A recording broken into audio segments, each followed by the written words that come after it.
I tell you what, I have been teaching all kinds of students, 6 years old, self-taught guitarists over 70 years old, conservatory students preparing for university and competition. And let me tell you something, these people are very, very different in many aspects.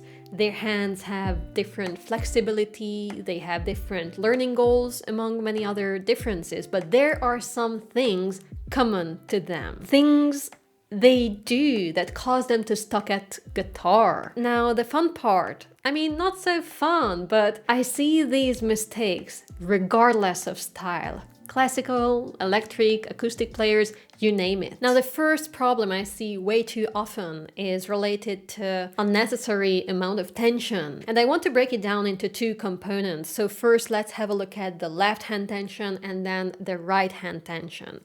So what I see a lot of people are doing is that they are pressing too hard with their fretting fingers. And there's actually a very easy way to figure out if this is you or not. I want you to pick a note, and it can be any note, but preferably on the bass strings. So let's go and just simply with your normal picking, fretting technique, just pick a note. Great.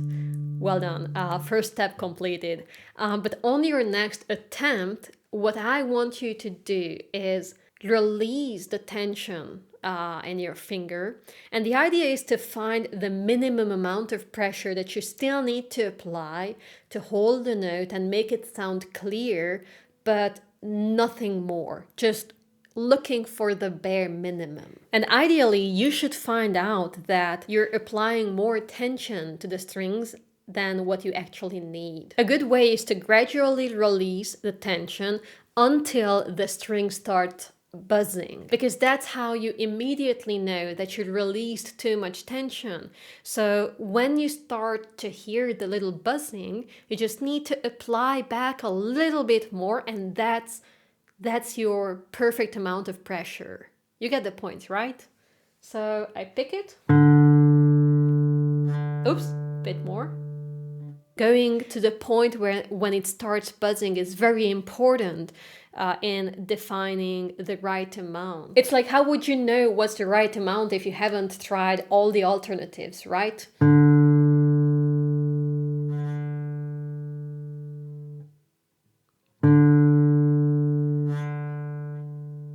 Now you can also use this same idea and put this into a piece you're working on right now. And I don't know, maybe there's a chord that you struggled with in the piece, and you pick it, and then you slowly try to release the tension, and it should reveal if you have tension issues, if you could solve that chord with less effort. Now, the right hand tension is most noticeable when people, instead of picking in a normal simple position, a relaxed position, they start to move their right hand towards the bridge. And it usually just happens when you have a lot of tension in your hand, in your lower arm or in your hand, and it makes you like cramp a little bit. But at the same time, this is also not helping because the string tension is much harder here, close to the bridge. So picking here will require way more effort from you once again.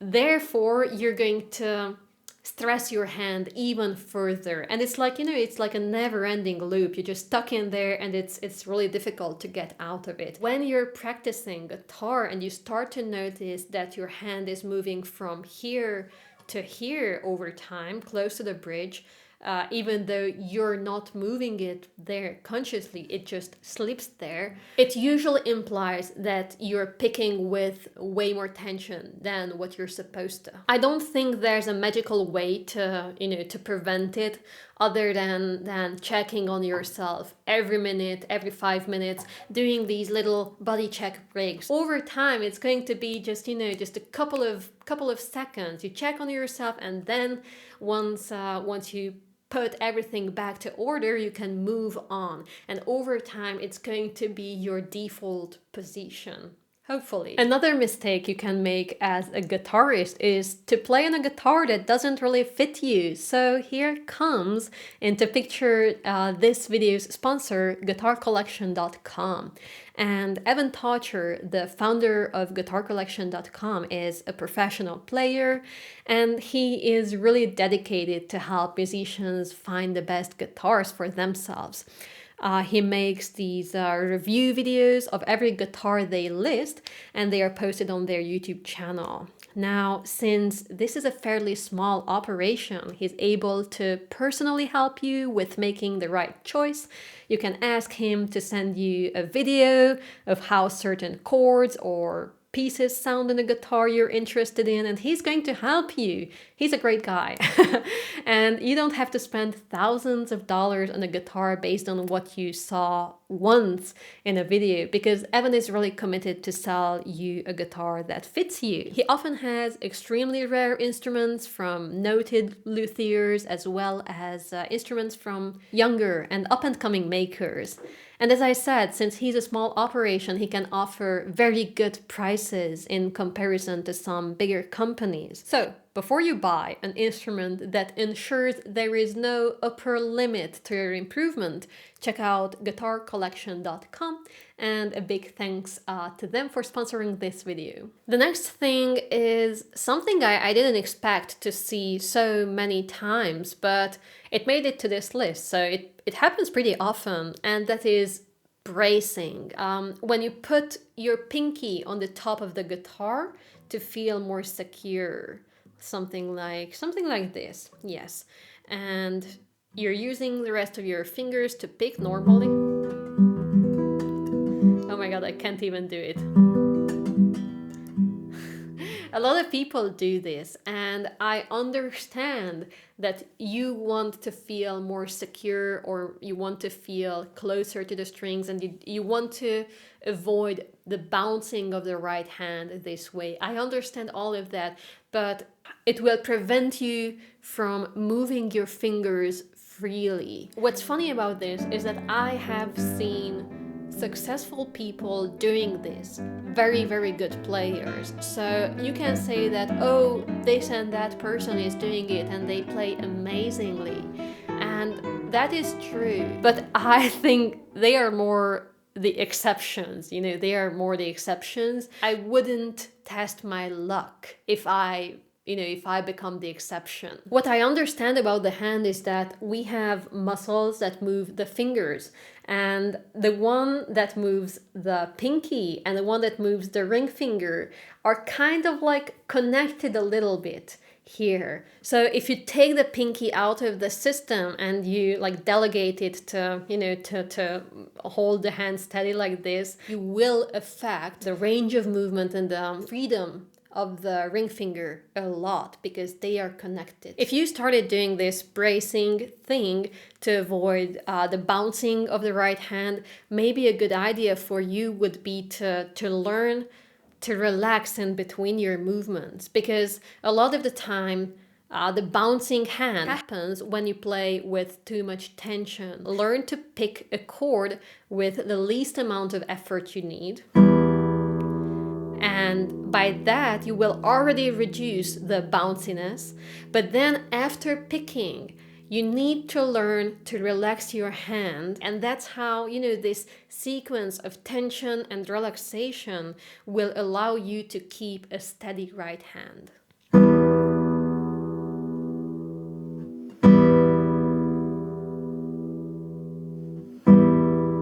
Of course, it takes some time and it takes practice, but it's really worth it. The next thing is related to posture. And what I kind of noticed a lot of the times that people are leaning over the instrument, having these really weird sitting positions and postures. So a lot of the times people are leaning forward to see their left hand better, and it makes their back and spine really curved. They are also stressing their neck. A lot of the times I see that people play with really uneven shoulders, or like asymmetrical or non-symmetrical shoulders because they wanted to do something with the right hand, and I don't know. So there are all kinds of variations to this. None of them are good for you, but I think they all have the same cause. All variations have the same cause and the same solution. What I kind of figured out over the past few years is that most people pick up the guitar, they put it on their lap, in any angle and any way, and then they bring their body to the instrument, right? They start adjusting their body to be able to play the instrument. But I think that's the wrong way of thinking. I think you should find a comfortable sitting position first. You need to be able to observe your body to an extent that you can tell when you feel comfortable, when you feel tension. If you feel tension, where is it coming from? How could you prevent it, right? So all these self-awareness things. So once you figure out a way that you can sit well and comfortably, that's when you need to bring the guitar to your body. You need to bring the instrument to your body. And I'm trying to find position for it, which allows me to make as little compromises as possible. This is very important. Bring the guitar to your body, not the other way around. The next one is something I'm not going to talk too much about today, but at the same time, maybe this is the most common I see on this list. I see it almost every day I teach, and that is practicing way too fast and way too much at once. So bad practice habits are just as bad as, as bad technique. And the reason I don't want to talk too much about this today is because I recently published a video where I go through a couple of evidence-based practice tips. It's a deep dive into the topic. It's like 20 minutes long. You will find it maybe at the end of this video or in the description. But the point is, practicing slowly, deliberately, and in chunks is essential to have like a steady learning curve. And I really want to ask you to avoid practicing like playing through the piece from beginning to end, maybe a couple of times and calling it a day. That's not practice. That's playing through the piece. Practice is when you take problematic parts out of context and you try to deconstruct them. You try to understand them and break it down into its elements and then build it up and then figuring it out how you can make it work. And once you've figured it out, then you can put it back to context. Then you can put it back into the piece and you can play a longer section together now. Just please watch that other video because I worked so hard on it and I think it's really helpful to design your own practice routine. Also, if you enjoyed this video so far, please consider supporting my work on Patreon, where you can get early access on the videos, you can see some behind the scenes, and you can also find some digital downloads like sheet music and exercises. So check it out. And yeah, consider supporting my work. Thank you. Now, this next one is something I mostly see among intermediate level classical guitar students. I'm not sure what could be the reason behind that, but what I discovered is that sometimes people just stop listening to music. They don't listen to music, they're just playing music.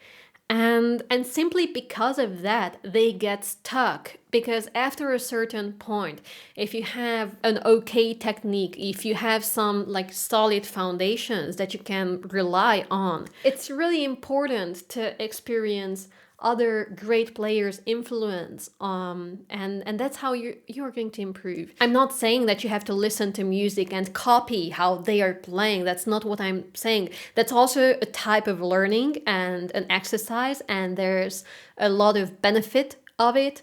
But what I'm trying to say is that I see these people who are not listening to music and they are trying to figure out what's the problem with their playing, why their playing is not legato, why they can't structure the music, why they can't play expressive, beautiful phrasing, why they can't use dynamics, why they don't know how to play a piece.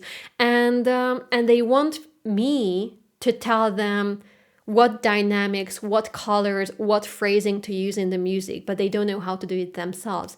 And the only reason they don't know all of these is because they are not experiencing music as a listener. I learned the most about music by listening to music, and maybe by watching people to play, but listening to music, like actively listening, sitting there, not doing dishes in the meantime and not scrolling Reddit, but like sitting there and engaging in what I hear, and like trying to pick out themes, trying to pick out phrases, trying to pick out as many beautiful details of the music. So if you feel like you're stuck where you are now, maybe the only thing you need to do is to just listen to more music, actively listen to more music, and let it inspire you and let it enrich your musical catalog and musical toolbox. And before I let you go, I have a plus one for you. I didn't think of this earlier, but this is an important and very, very common problem I see way too often.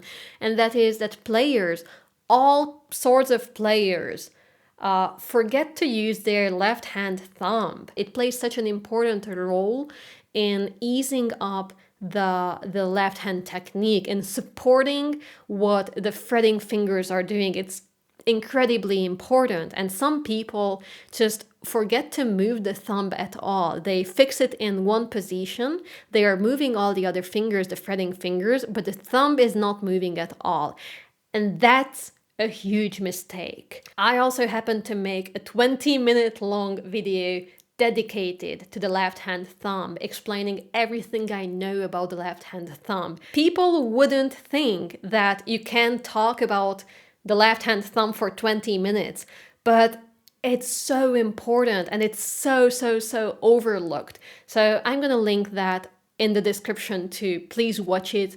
One of my most important videos I've ever made. Now, I think you see that I have made videos over the past few years about most of these topics: posture, tension, and so on. So I will link a playlist in the description in case you'd like to make a change. But what's really, really important is that most of these problems can be solved with slow, relaxed, and deliberate practice. So now you also need a good practice routine that allows you to do all that three things, right? So check out my practice video. Really, it will help you to design a routine that works for you. And also don't forget to check out guitarcollection.com before buying a new guitar. And yeah, that's it. Let me know in the comments what common mistakes you would add to this list. And thank you so much for watching. I hope you enjoyed this video, and I will see you in the next one. Bye.